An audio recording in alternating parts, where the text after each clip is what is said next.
როგორ ამოვიცნოთ ყალბი მეგობრები?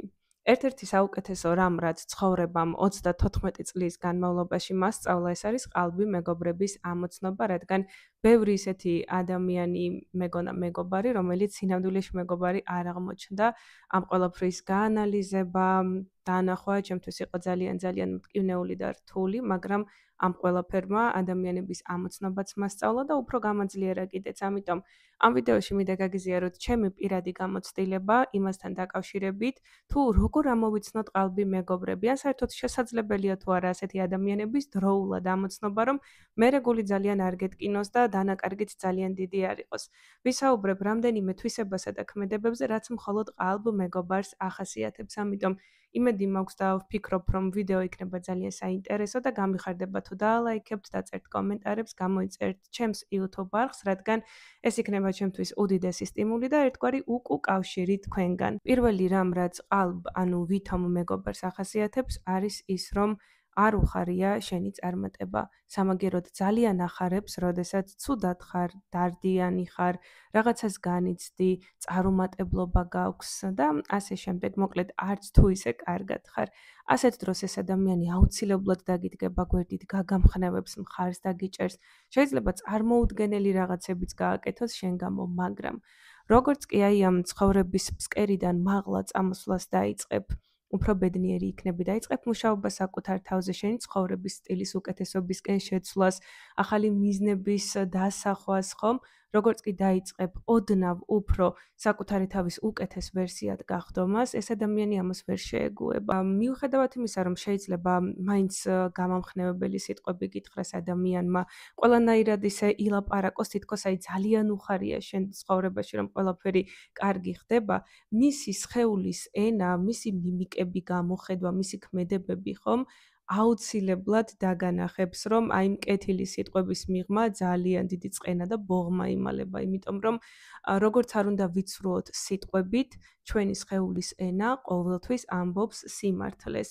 და ძალიან ხშირად გამკვირვებია, რომ აი რაღაც კარგი რომ მომხდარა ჩემს ცხოვრებაში და წავსულ ვარ და რომ გონია რომ მეგობარს ვუზიარებ და ვუყურებ ამ ადამიანს და აი თითქოს კი ცინის, მაგრამ ეს სიცილი ძალიან სხვანაირი სიცილია, ძალიან სხვანაირად იღიმის. ანუ ფაქტობრივად ხვდები რომ კი არ უხარია, ძალიან ეწყინა ის რომ შენ კარგად ხარ, მაგრამ არ გინდა რომ დაიჯერო, იმიტომ რომ ვერ წარმოგიდგენია შენთვის იმდენად მიუღებელი და უცხოა მსგავსი რა, მაგრამ აი ესეთ რაღაცებს თუ დავაკვირდებით, ძალიან მარტივი იქნება ადამიანების გაშიფრვა. მეორე თვისება ეს არის შეჯიბრი და ასევე მიმბაძველობა. აი როგორი რთულიც არ უნდა იყოს ამის გააზრება, თუ კი ხედავ რომ შენი მეგობარი რაღაცაში გბაძავს, აქ უკვე ადგილი აქვს შურს, ასევე რაღაც შეჯიბრს, რადგან ის ცდილობს თან გგავდეს, მაგრამ თან შენი უკეთესი ვერსია იყოს. ანუ ის აკვირდება ყოველთვის შენ როგორ ურთიერთობ სხვებთან და შემდეგ ამ მოდელის გამეორებას იწყებს, რომ ადვილად ჩაგანაცვლოს იმ ადამიანების თვალში.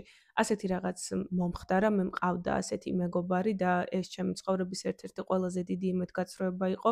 ფაქტობრივად დებივით ვიყავით და უცებ როდესაც ასეთი რაღაც დავინახე და მოკლედ შევატყვე ამ ადამიანს და სხვები მეუბნებოდნენ, უბრალოდ მე არ შემიტყვია, სხვებმა მითხრეს და მე რომ დავაკვირდი მართლა ასე რომ აღმოჩნდა, ეს იყო ჩემთვის უდიდესი შოკი და დაახლოებით 1 წელიწადი დამჭირდა, რომ ამ ყველაფრისთვის თვალი გამესწორებინა და მართლა რეალობა მიმეღო ისეთი არც თუ ისე ლამაზი სახის, როგორიც იყო. როდესაც ადამიანი ცდილობს რომ მოგბაძოს ლაპარაკით, ჩაცმის სტილით, ცხოვრების სტილით, ურთიერთობებში საკუთარი თავის წარმოჩენით, ეს არასოდეს არის კარგის ნიშანი.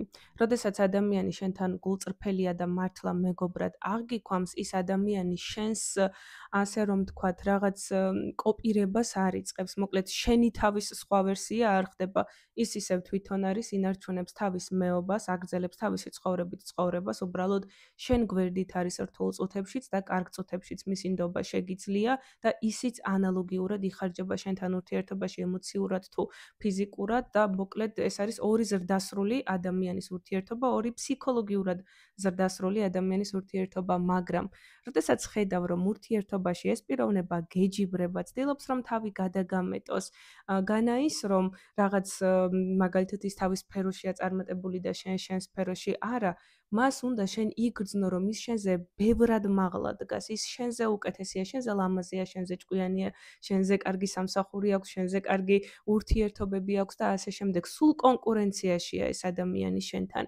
სინამდვილეში გეჯიბრება იმიტომ, რომ უნდა რომ გაგიტოლდეს. შენი შემხედვარე მასში იღვიძებს არასრულფასოვნების კომპლექსი და განცდა, ამიტომ აი ეს ყველაფერი რომ დამალოს, ცდილობს რომ რამენაირად შენ გაგიტოლდეს და გაგისწროს, ან შენი უკეთესი ვერსია გახდეს და ძალიან მალე ეცდება რომ აი ურთიერთობებში სადაც შენ ძალიან გაფასებენ, შენი ადგილი თვითონ დაიკავოს. იქ სადაც არის შეჯიბრი, შური, მიმბაძველობა, თავის გადამეტება, შეუძლებელია რომ იყოს ჯანსაღი და ნამდვილი მეგობრობა, ასეთი რაღაც უბრალოდ წარმოუდგენელია და აი აქაც ძალიან ყურადღებით უნდა ვიყოთ.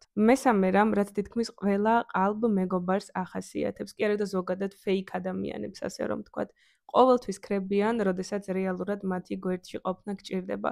მაინც და მაინც განსაცდელის დროს არა, ეს შეიძლება პირიქით წარმატების პერიოდი იყოს. მაგალითად, რაღაც ისეთი კარგი ხდება, სადაც შენ უნდა წარმოჩინდეს საუკეთესოდ, შენი წარმატების ზეიმია და უცებ ეს ადამიანები არ არიან, ან თუ არიან ძალიან მუღუშული და მოწყენილი სახეებით და გეუბნებიან რაღაც ისეთს, რომ შენ აუცილებლად ჩაგშხამდეს ის სიხარული, რაც ცხოვრებამ გამოგიგზავნა. მაგალითად, ასეთი ადამიანები შეიძლება გამოჩნდნენ შენი დაბადების დღის წინ და გითხრან ისეთი რაღაც, ან ისეთი რაღაც გააკეთონ, რაც საერთოდ დაგიკარგავს ზეიმის განწყობას, პირიქით დაგადარდიანებს, ნერვებს მოგიშლის და ჩაგაშხამებს შენთვის ძალიან მნიშვნელოვან დღეს. შეიძლება წარმატების დროს რაღაც ისეთი გააკეთოს ამ ადამიანმა, რაც საერთოდ დაუკარგავს შენს წარმატებას ხიბლს. უბრალოდ გითხრას, რომ იცი რა, შენი შრომის შედეგი კი არ არის, ეგ უბრალოდ გაგიმართლა. ყველაზე ცუდი არის ის, რომ ასეთ დროს გრძნობ, რამდენად მარტო ხარ. და არაფერია იმ ურთიერთობაზე საშინელი, რომელიც თითქოს და შენ ცხოვრებაში არსებობს, მაგრამ საქმეზე რომ მიდგება, არავინაც არ არსებობს, მარტო ხარ საკუთარ თავთან. უბრალოდ არის მოჩვენებითი ურთიერთობა, სადაც ვჭირდები მაშინ, როდესაც შენგან რაღაც აწყობთ. მეოთხე თვისება ეს არის შენს ზურგს უკან მოქმედება, აქ არის ჭორაობა, ქილიკი, შენი შეცდომების სხვებთან გატანა, განხილვა, შენი ცხოვრება ემსგავსება კინოფილმს, რომელზეც ყველა საუბრობს და შენ წარმოდგენაც არ გაქვს, მაგრამ რა თქმა უნდა, ასეთი ამბები შენამდე აუცილებლად მოვა. აღმოჩნდება ერთი კეთილსინდისიერი ადამიანი მაინც, რომელიც გეტყვის, რომ შენ რომ ის მეგობარი გგონია, შენ ზურგს უკან ის ისეთ რაღაცებს აკეთებს, შენ რომ არც დაგესიზმრება, ამიტომ როგორც კი შეამჩნევთ, რომ ადამიანმა თქვენი საიდუმლო ვიღაცასთან წაიღო, თქვენს შეცდომაზე ვიღაცასთან ისაუბრა, თქვენი პირადი სხვასთან განიხილა, ასეთ ადამიანს ყველა გზა უნდა მოუჭრათ თქვენს ცხოვრებაში დასაბრუნებლად და ეს არ ნიშნავს, რომ თქვენ ეგოისტი და ბოროტი გახდით.